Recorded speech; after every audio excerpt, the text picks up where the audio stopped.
Thank you all. We are now in session. I'd like to again reintroduce myself as the community engagement coordinator for Reconnect Rondo. I'm happy to be here. I've been a part of the team just a little over or under 6 months now. And it's been exciting just getting to learn about the possibilities of Rondo in our work as a restorative development movement, what our aim is in terms of really building up the infrastructure and the potential of prosperity for the footprint of Rondo, especially by way of a land bridge. So today I get the great honor of introducing uh, Keith Baker, who is our executive director. But before I'll do that, I'll just kind of give you an idea of what to expect for today. We will have open-ended discussion and Q&A opportunity at the end. So feel free to write down your questions, pop them in the chat, and then we can address them later. Also, we'll have an opportunity to hear from Keith, as I mentioned, and learn about the organization more intimately and the work that we're doing. And of course, the presentation that will be done by the York Group, and it's specifically titled Past Prosperity. And so, again, welcome to Getting to the Know webinar presented by Reconnect Rondo, and at this time, York Group.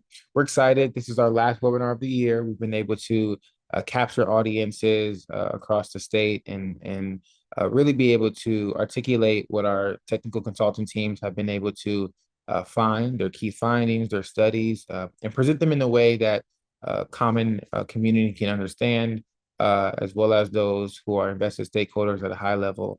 So we appreciate you all's attendance thus far.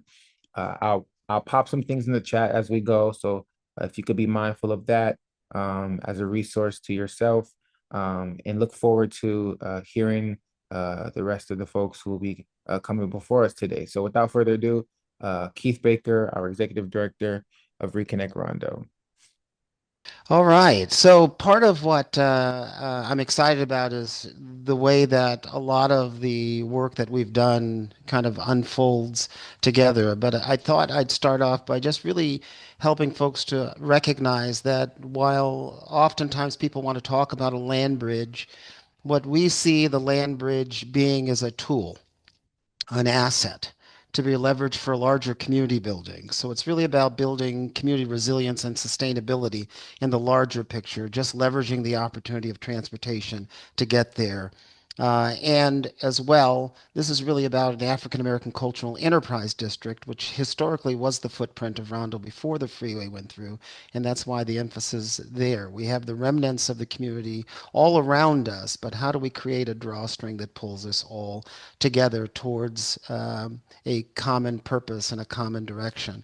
The other item that I think would be important for me to at least share is the importance of seeing this project not only to address past harms in terms of those that were impacted by the freeway coming through, but it's also really something we see as a benefit to the city of St. Paul. We view it as a benefit to the region and the state of Minnesota. So all can be the beneficiaries of such an endeavor. What's good for Rondo is good for the Iron Range.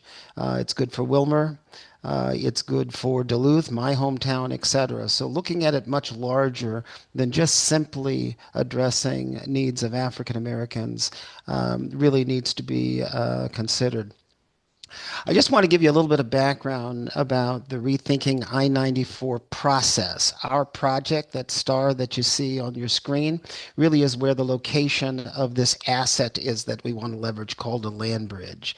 But when we think about the entire corridor, particularly the 7.5 miles that connect St. Paul to Minneapolis, this is a larger endeavor. And our project is a separate process while MnDOT's is a particular process for the entirety of the corridor. There are meetings that we have pretty regularly with MnDOT, with the city, with the county, and with the Department of Transportation and Met Council. But just know that as we're going down parallel paths separately, at some point there is intersection that we all must be aware of. The other thing that I think is important for us to recognize is that MnDOT has gone through and reviewed several alternatives. And what we mean by alternatives is the purpose and the use of this corridor. And it has put forward recommendations to eliminate any expansion, and it has also put forward recommendations to eliminate at grade. And at grade simply means filling in and bringing up to grade, if you will, to the level of the land that's on either side of the freeway itself. But all other alternatives really are compatible with a land bridge specifically, and we'll begin to work a little bit more with MnDOT and other community members as this thing kind of proceeds. The geographic space, the historic footprint is something that we tried to get a handle on. And so we've had a number of community engagement activities that allow people to kind of feel what it's like to be driving, or rather biking in this instance, between the Capitol, Rice Street, all the way to Lexington Avenue, both sides of the freeway north and south, Selby, Summit Avenue, as well as St. Anthony and University. What we really want folks to know is to understand the geographic space that we're talking about and the various locations where we see development happening different in some locations than others. And certainly as we take a look at the entire geographic area, we recognize that there's been an underinvestment in the historic footprint of Rondo that we now call an African American Cultural Enterprise District pursuit.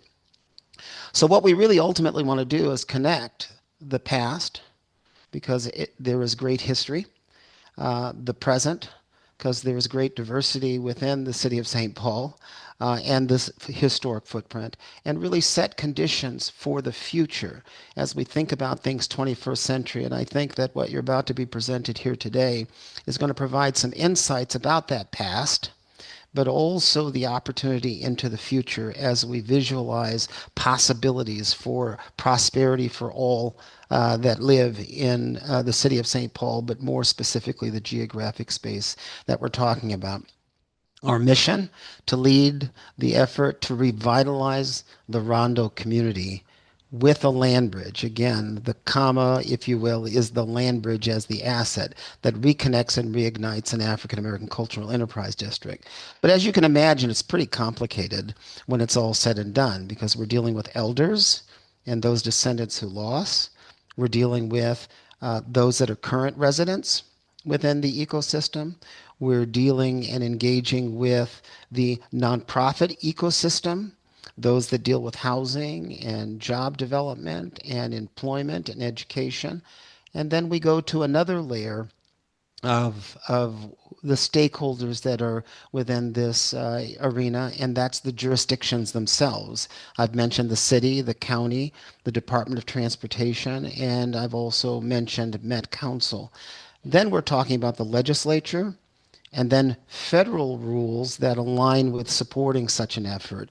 So there are a lot of moving pieces, and what we are attempting to do is really organize these pieces to bring about greater prosperity overall.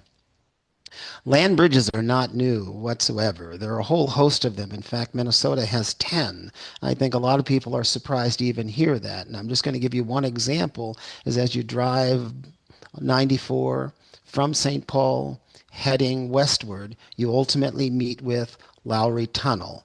Above Lowry Tunnel, you know that the Walker Art Center exists and overpasses exist. So that just gives you a real illustration of what we mean by a land bridge or an asset or a cap.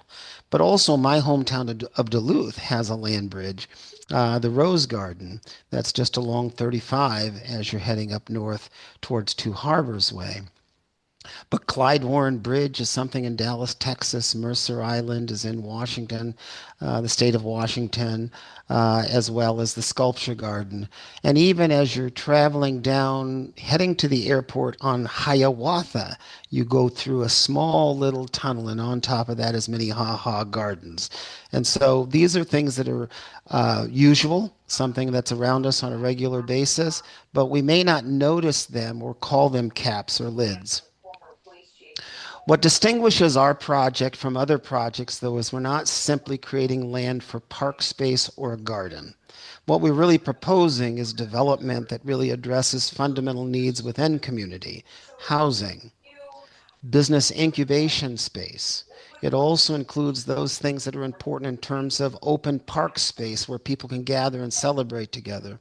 It also includes the potential of maybe a museum or a library. These are all considerations that we can imagine. What we have here is a blank canvas, and part of the benefit as we begin to move things forward is how do we restore a community? That's really an important question. And so, what you're about to be presented is the foundational information that helps us to determine kind of that pathway for what restoration could mean. So, an African American cultural enterprise district, renewable energy, educational institution, housing, retail marketplace, history and culture, maybe a botanical garden, certainly place is what we might imagine as well. So, when we think about an infrastructure project, there are kind of three layers to it. One, the structure of the land bridge itself. Two, the development on top of that structure. Three, what can be generated in the way of revenue that cycles back into programming that helps to build community moving forward. And so the costs that you see here are really numbers from our feasibility study. And that feasibility study is what tells us that 576 housing units are potentially able to be placed on the land bridge. 110,000 square foot of marketplace, 13 acres of park space, etc. So the added asset and the added value to a community can be very beneficial. As I think more about the possibility and the potential, if you see on the bottom right side, it also can help generate revenue for the city. Not only revenue for programming, but direct revenue for the city, which we see this as a tremendous economic development opportunity. This is just really doing the analysis of the land bridge, but also there's revenue that can be generated from the development on top of that land, newly created land, and that revenue and value is still in the process of being analyzed because we don't yet know what's on the built environment. So, as I said, we've been engaging the community in a wide range of ways. We believe that this project really belongs to the community. And what we mean by that is owning the process. We've brought a lot of folks to the table who are technical experts in the work that's being done. But we believe very strongly that this project is really led by community, with community, and for community. And again, as I mentioned, we've got descendants, we've got residents, we've got the region, we've got the city of St. Paul, we've got the state of Minnesota, all being stakeholders. We really want the community to own this process so that they recognize that it is, in fact, for them. Our technical team are simply a box of crayons, as an example. I use that as an illustration because they bring a certain color to the blank canvas that the community is drawing on. They just translate what they're hearing from community in technical terms so that in fact those that we're working with among jurisdictions, those that we're working with in terms of departments can really fully appreciate in their language what is being told. But we're always confirming before we move on that it really is truly reflecting the voice of community moving forward. I've mentioned studies already, which you're about to hear the restorative development work that's going on in the past prosperity study, as you can see on the screen here among the studies. I've referenced the feasibility study already as well. One of the things that's important is for us to always make a technical case, a business case, a moral case, and a just case. And we've had several different partners along the way to help codify that, yes, we know what we're talking about. Two, here are the specific benefits. Here are the specific results and findings. Well, at this particular point, what I'd like to do is hand it back over to Jerome. so that he might introduce our speakers. I'm excited. I've been working with the York group since 2019, 2018, something like that. And this past prosperity study was done, much earlier in our development of our relationship. And I think they've really set a good tone and foundation for us understanding what the work is ahead. So, Jerome? Thank you so much, Keith. Yes, I'm here now to introduce Youth Group, who will be presenting before us. Just a bit about them, as Keith mentioned, some context, but directly, Youth Group leads industries, municipalities, and communities towards circular economy transformation, really merging transformative design with purpose-built systems from concepts to implementation. Yorth sort of distills this complex data into clearer narratives, which we'll hear today, really enabling leaders, and I'd suggest community members to make future aligned decisions that really are breaking down the silos and delivering the value beyond compliance. And so I'm excited to hear this kind of whole person approach, and this really blast to the past is what you'll be able to experience today, understanding what the prosperity of Rondo has had, has today, and the possibility of what can be had in the future. So thank you so much. Next, I'll just share our presenters, Bjorkfin, and I'm going to butcher your last name, brother, so I'm going to refrain from saying it. But he is the CEO of York Group. Laura is the circular economy and project lead, and Lawrence is the director of circular economy projects in partnership. I'm sure they'll tell you all about what circular economy even means, as well as the details of their studies. So without further ado, I'll pass it over to Bjorfin. Thank you so much. Thanks, Jerome and Keith. And before I dive in, we're just going to get the, oh, I think you see my screen. Do you see the, okay, great.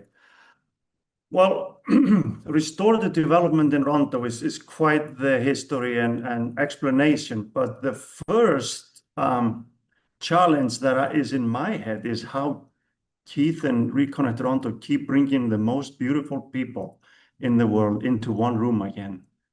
How do you do that? I take no credit. Yeah, but I want to say from the bottom of my heart, a gratitude for inviting us into your community. It has been an incredible pleasure and honor to work with the community and with Reconnect Rondo on the restorative development proposition. And so before Lawrence and Laura explain the past prosperity study and the restorative roadmap, I'm going to give you a quick introduction into what restorative development is really about. You know, what is at the root of restorative development.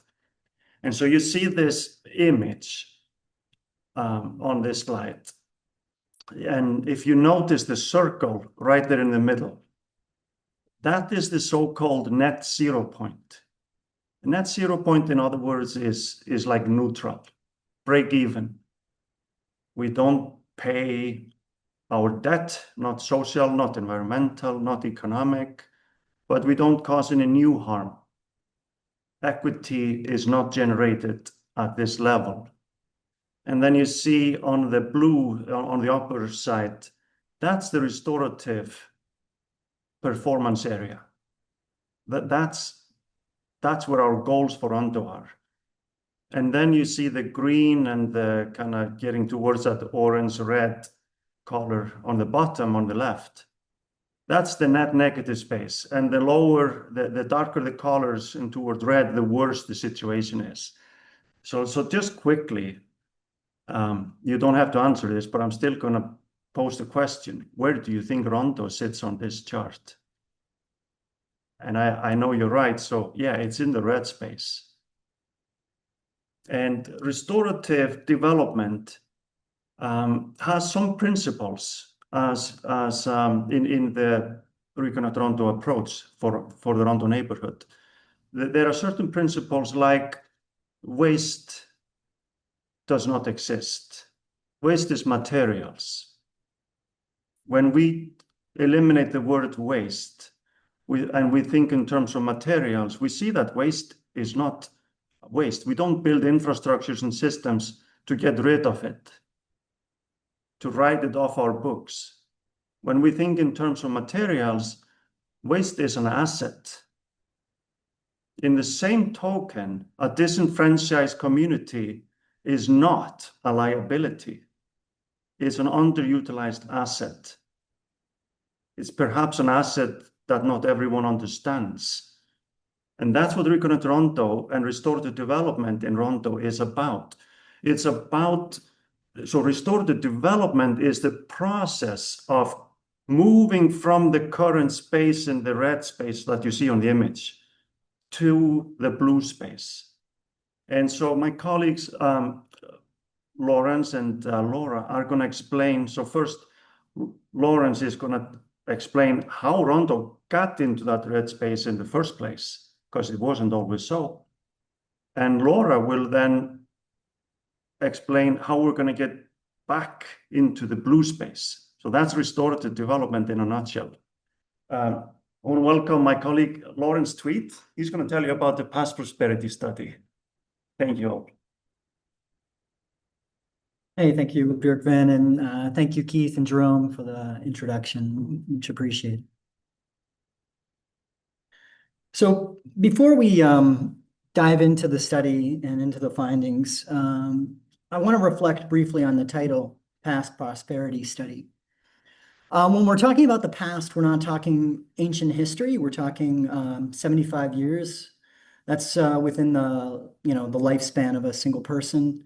I think that's important because it helps illustrate that societal change doesn't happen over the course of centuries. It's happening daily. It's happening to us and through us every day. When we talk about prosperity in Rondo, in the 1950s, and I think this is a great image on the screen to illustrate this, in the 1950s, Rondo wasn't hazardous. It wasn't a blighted community. It was a thriving, vibrant African-American enterprise district. It was culturally rich. It was economically active. It was full of dignity. It was a place of ownership, pride, and a deep sense of community.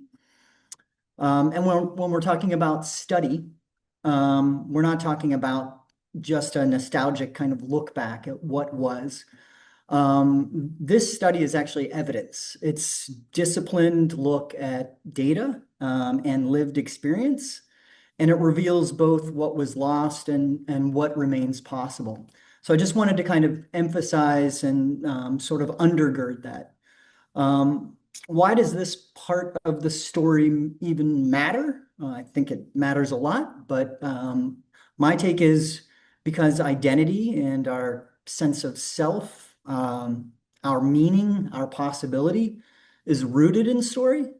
And story, when infused with lived experience and evidence-backed data, it becomes a platform for action. So for the study, we wanted to understand Rondo before I-94 and after I-94. And then we also wanted to kind of track the change over time. To do that, we turned to the US Census data, which gave us 6 census tracts, which we could follow retrospectively across the decades. All 6 of these tracts are part of historic Rondo, but the northern 3 tracts, 335, 336, and 337, you can kind of see the pink area on your screen. This is the area that was kind of hardest hit, where more of the homes were demolished, where businesses were shuttered, and more families were displaced outright. And then South Rondo also experienced disinvestment, but it wasn't as physically gutted by the freeway construction. We differentiate the North and the South tracts, these census tracts. And by doing so, it allows us to kind of study more precisely the spatial patterns of harm and where the deepest equity gaps persist. So what does the data tell us about population and homeownership in Rondo?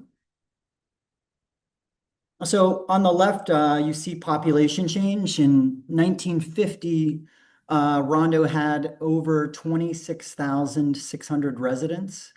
But within just 2 decades of I-94's construction, the neighborhood lost nearly 2/3 of its population. Today, just over 12,000 residents remain, a 61% decline. And then on the right here, you see homeownership.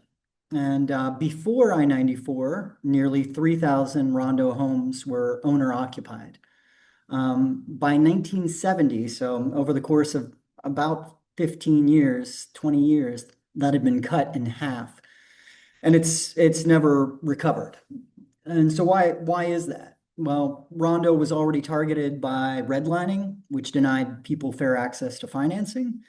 And then I-94 kind of delivered a second major blow, like 700 homes razed to the ground, replaced by I-94, which still there, kind of a concrete canyon cleaving the community in two.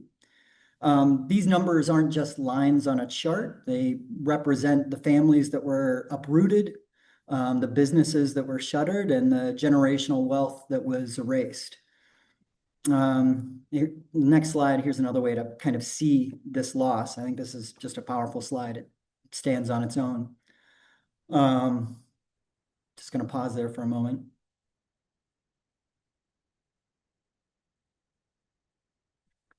So kind of continuing with some of the key findings from the past prosperity study. This chart shows the home value to income ratio decade by decade. And just a kind of a easy rule of thumb, the higher the number, the less affordable the home. So as we kind of, if you kind of look from left to right, as we go across, in 1950, homes cost about 2 to 3 times annual income of a average Rondo resident. They were affordable, they were attainable. But then starting after I-94 and really in the 1970s and then accelerating in the 80s and 90s and 2000s, affordability completely collapsed. By 2010 and 2018, homes in North Rondo cost 8 to 16 times the household income. So that's a shift from 2 to 3 times income to as high as 16 times. And that's not just unaffordable, that's completely exclusionary, completely crowding the community out of the opportunity to buy and own a home. So what did that home affordability collapse mean in dollar terms? I think this is one of the most striking insights from the study. By 2019, Rondo had just 1,472 homes owned, and those were worth about 331 million in home equity.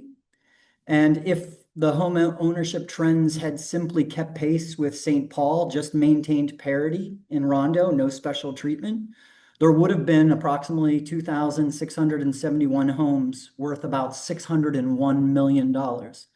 So that gap in home equity and home ownership equates to about $270 million.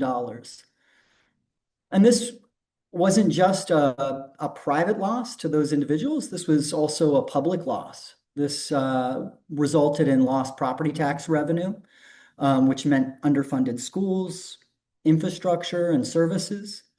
Meant lost local economic activity, since home equity is often fueling businesses, education, and improvements. And then it also meant lost intergenerational wealth, equity that never compounded, it never got passed down to the next generation. This is measurable harm, and what we can measure, we can repair. But the harm doesn't just live in the past, it shows up every year. This is continuous. So far we've looked at homes and lost wealth. But as I said, every year, families in Rondo continue to lose ground, and this is also happening in terms of income.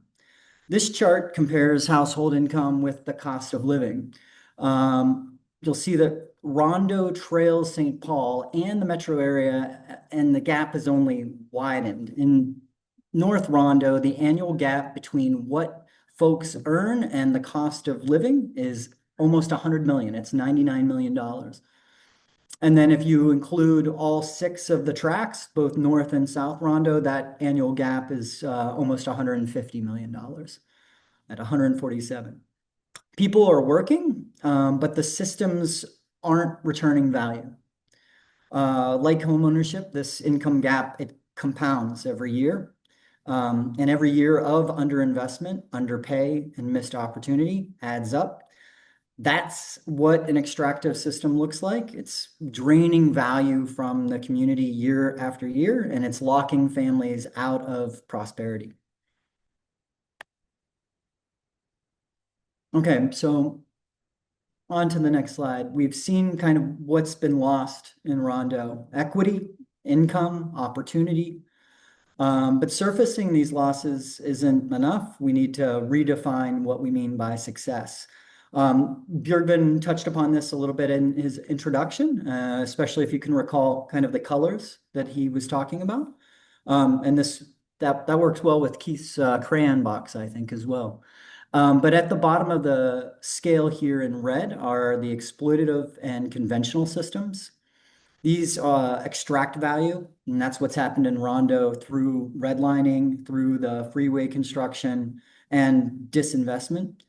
And then as you move up a level and you reach sustainability, it sounds good. So, we're always hearing and talking about making things more sustainable. But in reality, in this context, sustainability is more like making the minimum payment on your credit card. You're not really repairing the damage. We're just kind of slowing it down. And then as we move kind of more to the green and into the blue, at the top, we've got the restorative and regenerative systems. And here, value doesn't just stop leaking, it actually starts to flow back into the community. The systems start to repay the debt, and opportunities start to circulate, and equity begins to regrow.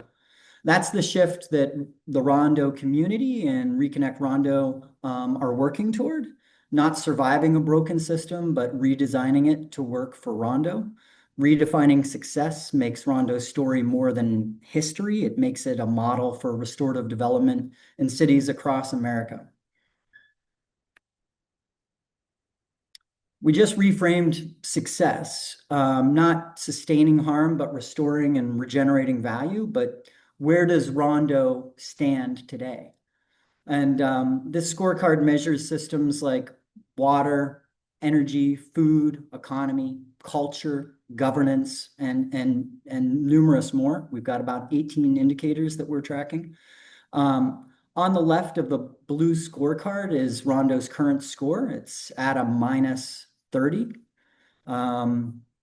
Minus 30 is, I think, far from good in just about anyone's book. It means the systems aren't neutral. They're actually, again, draining or extracting value from the community. And perhaps even worse is that in many cities, minus 30 in a community doesn't register as a crisis. It gets hidden in the averages and kind of explained away as normal. And that normalization is really part of the harm. It hides the urgency and it masks where the harm is concentrated. So we have to ask some questions. Are we investing in solutions or just treating the symptoms? Are we getting at those underlying causes? Are the hidden costs being carried by families in health, in housing, in safety? Are we pushing our thinking? Are we going far enough to create real change? Minus 30 is bad, but unless we really look beneath the averages, we miss the full scale of harm that is shaping Rondo today. And I think this is really where a lot of the harm really lies, and it shows up most clearly. It's in people's everyday life. This chart here maps the quality of life in Rondo today against Maslow's hierarchy of needs, from basic survival at the bottom to self-actualization at the top. On the right, you see 18 indicators. These aren't abstract measures. They reflect real, tangible conditions people live with: access to food, housing, healthcare, safety, jobs, education, transportation, belonging. And if you look at the colors, the majority of these are in the exploitative range. That means the systems, again, are not just failing. They are actively taking value from Rondo, even from life's most basic needs. I think the key insight here is that none of this is inevitable. These conditions were engineered, they were shaped by policy, by infrastructure, finance, planning decisions. They were designed, and if they were designed, they can be redesigned. So the real question, I think, is what kind of system would restore prosperity and deliver well-being to the Rondo community purposefully? Which brings us to the next part of the conversation, what a restorative future could look like. I'm going to hand it off to my colleague, Laura, to walk us through the restorative roadmap. Thank you.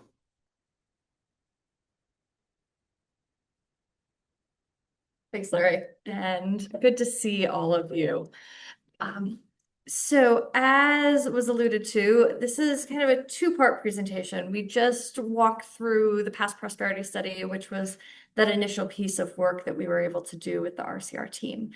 And the next phase of work that we engaged in was around a restorative roadmap for Rondo. This was a variety of different work to get to this document. There were a series of engagement sessions that were held. There was another layer of data analytics and deeper dives, looking at data through new lenses as information surfaced as part of these engagement sessions. And then a lot of kind of short format presentations and findings where we were able to share what was surfacing and have an ongoing dialogue. This was really facilitated across the Rondo community through Reconnect Rondo, really as the lead along this space. I would say it's really key throughout all of this just to keep in mind that this was all done through the lens of ongoing community feedback. And then we came in and were really intentional about looking at all of the policies and goals and plans that are influencing development and work across the city of St. Paul, Ramsey County, and really Minnesota as a whole, because we know all of those things have a real impact in where things go in the future. And so over the next several slides, I'm going to walk through some of the learnings and findings that happened as part of this restorative development roadmap work. And then I also, a little further on, want to touch on one of the things that we thought was really critical that came out of this process. And that was the identification of what key measurements and performance areas are really key as the project continues. So what are those things that we're measuring towards as we continue down this path really surface through this work? So starting off, we went back to census data. It's a great source of giving us some grounding about profiles that are happening. We went and put a lens on what's the Rondo population in the 2020 census, and what are some of the age demographics and the implications of that. And so we found that about 28% of residents living in Rondo are under the age of 18, and an additional 17% are at or above retirement age. So that leaves just over 55% of the population who are in the working age grouping. And another way to think about this is that there's about 45% of the people who live in Rondo that, based just on their age demographics, need financial and or other types of support that doesn't come in the form of a regular paycheck in order to meet their everyday needs. Continuing to build off the population numbers, we were able to model annual costs across a variety of topic areas. And this was based on national data sets that we were able to then use 2020 population with 2020 dollars and identified that there's some very significant externality costs across Rondo. A few that I want to highlight, this very large yellow bubble at the bottom, there's $57 million annually in Medicaid to support health needs. 1.6 million in health costs due to uncontrolled asthma. We know that much of the asthma is directly related to air pollution that's happening because of the proximity to I-94. And at the top of the slide, you'll see a little teal bubble that says 5 million in productivity disruptions due to heat-related impacts. I specifically highlight that one because while we know as we look into the future, many of the circumstances around these bubbles are going to continue to change. They will not be staying the same. There are some that we can reasonably forecast are going to get much worse. And the one that I'm leaning into here is on that bubble around heat-related disruptions. We know that Rondo is not going to experience the worst effects of climate change when we compare it to a coastal city in the southern part of the United States. But forecasts show that there's going to be as many as 64 additional days with a heat index above 90 degrees Fahrenheit by 2050. So that's giving us a total of almost 3 months of sweltering heat that's forecasted to be in Rondo in 2050. And that is without the urban heat island effect taken into account. And so this $5 million effect on productivity is likely going to continue to expand as we move into the future. Double-clicking into where the spending costs are headed based on Rondo's population trajectory. And this is, again, without any intervention, just keeping 2020 as the status quo moving forward. We see that the proportionality of needs remains the same, but the total cost is going to continue to rise. Medicaid alone is going to increase by $10 million annually over the next 20 years. And really, the cost of inaction becomes unbearable when looked at in this context. So under the leadership of RCR, the future of Rondo has the opportunity to look different. None of this has to be that future. It's a visionary approach using the land bridge as a catalyst for whole system and community change. The roadmap work further crystallized some of the vision that we see in the future for Rondo, a place where every child can safely walk to school, where personal vehicle reliance is diminished as necessary services are accessible due to a reliable network of biking and walking options. There's accessible, culturally competent, location-based intergenerational care for the people who call Rondo home. And the environment is joyful and connected. There's blue-green infrastructure that amplifies cultural sites and is accessible to everyone. As the work in Rondo progresses, we'll begin to see changes in infrastructure and systems that transition what today are liabilities or economic costs into forms of new equity. What currently costs $46 million annually in health-related expenses will start to see gains of $8 to $15 million as residents are able to safely walk and bike to core services. A $66 million cost in social spending starts to decline by $10 million annually as new jobs that pay restorative wages become available to residents in the area. This will have to be supported by place-based employer-connected training that's part of this larger vision. These, along with many other examples, lead to an impressive $300 million annual economic transition for Rondo as a result of the restorative redevelopment work. As I mentioned at the start, the roadmap really surfaced these critical action areas. And this includes quite a few, but a few that I want to talk about are circular economic hubs, career pathways, regenerative urbanism, and enhanced mobility. The critical action areas are all very interconnected and interdependent, and they're going to move forward in a connected and interdependent way. So starting with, there's going to be a lot of work that's already underway to ensure that there's additional career pathways within the district. This includes education and training, and it has opportunities tied to the development of a utility hub, where employers and workers can find physical spaces to thrive that also has the infrastructure needed to think about jobs of the future. To avoid gentrification, social equity must be at par with the economic growth in the district. Workforce education and training must be done in parallel with the master plans, as well as part of a larger socioeconomic strategy. Successful education and training programs will result in a revived workforce of current Rondo residents that are, as a whole, able to produce net positive outcomes and equity. When coupled with successful local job creation, the return on investment is in the tens of millions of dollars each year for Rondo alone. We also see that we're going to be applying regenerative urbanism principles to restore community and well-being holistically.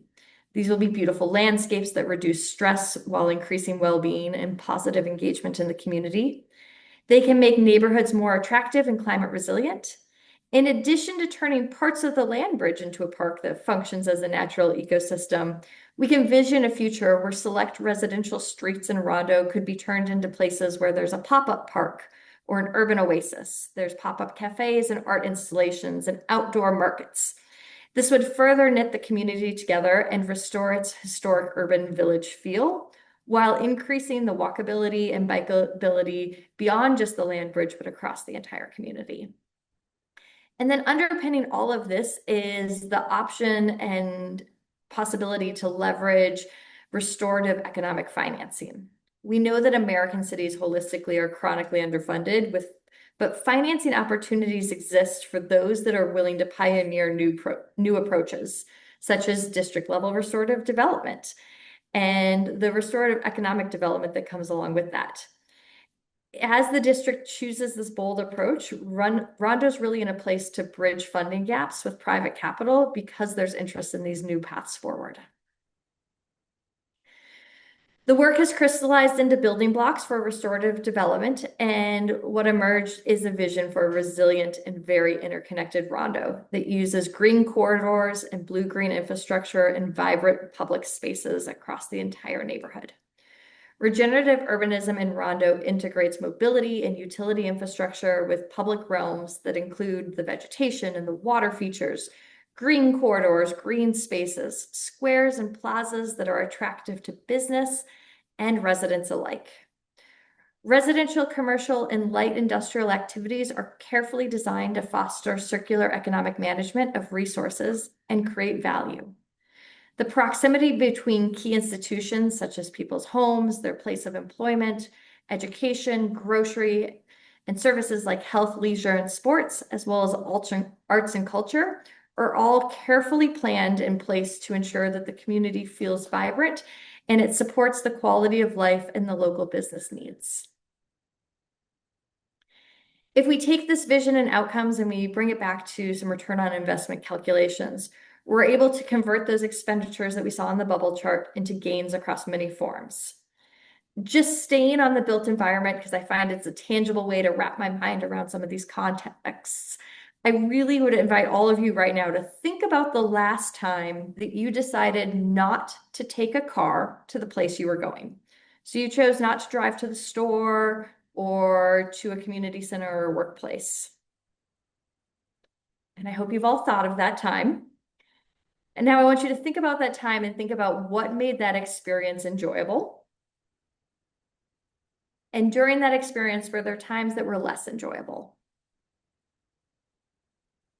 What research shows us that intentionally designing walking and biking and other people-powered transit infrastructure makes a big difference. We're thinking about spaces where you are safe to move, where automobile traffic isn't a safety concern. There's plenty of shade and benches so you can take a break if it's hot. There's lighting in the dusk and evening hours. It's close enough to the services that it's reasonable to walk instead of drive, that you start to see that people make that decision. They start walking or biking instead of driving to where they're going. And the increase in physical activity has a direct reduction in chronic disease in a community. It also shows that that increase in physical activity in an enjoyable outdoor setting has an outsized positive impact on individuals' mental health. Blue-green infrastructure as one element of this restorative plan is going to be able to reduce health-related costs in Rondo by $8 million a year.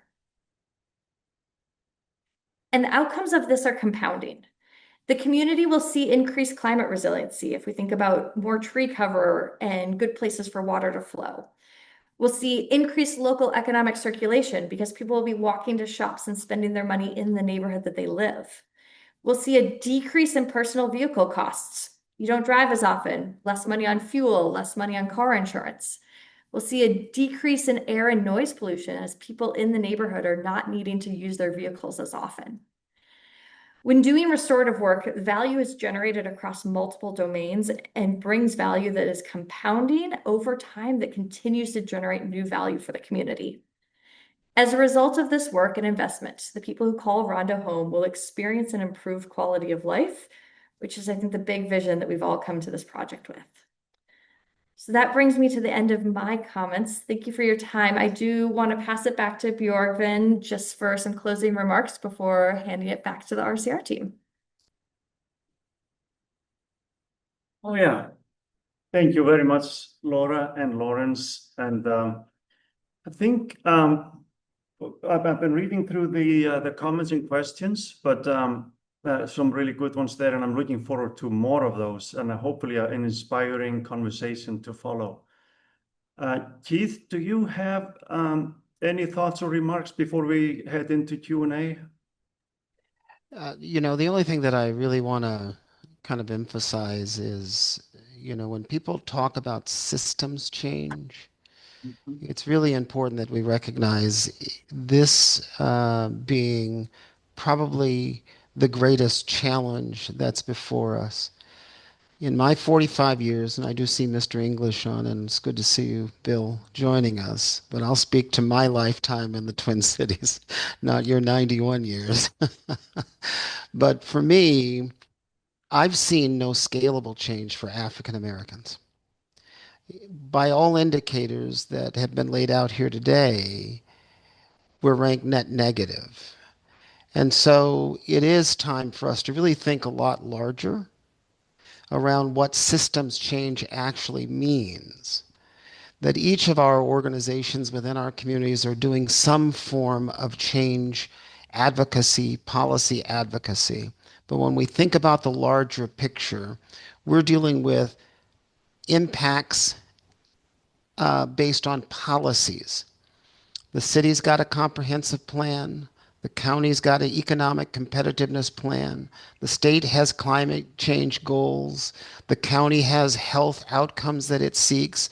All of these things are already documented in reports, studies, etc. And what Björgvin and his team has done, and what I think all of our technical studies try to focus in on, is actualizing the very policies that people are talking about wanting, actualizing the strategies that we're hearing are in place, regardless of what the institution is that are laid out. And so I do think it requires kind of bold action, bold ways of analyzing the condition and recognizing that there is much in economic gain as there is in cost savings. Looking at both of those two pieces are really critical to see the value of the work ahead. Indeed. Well, I'm happy to transition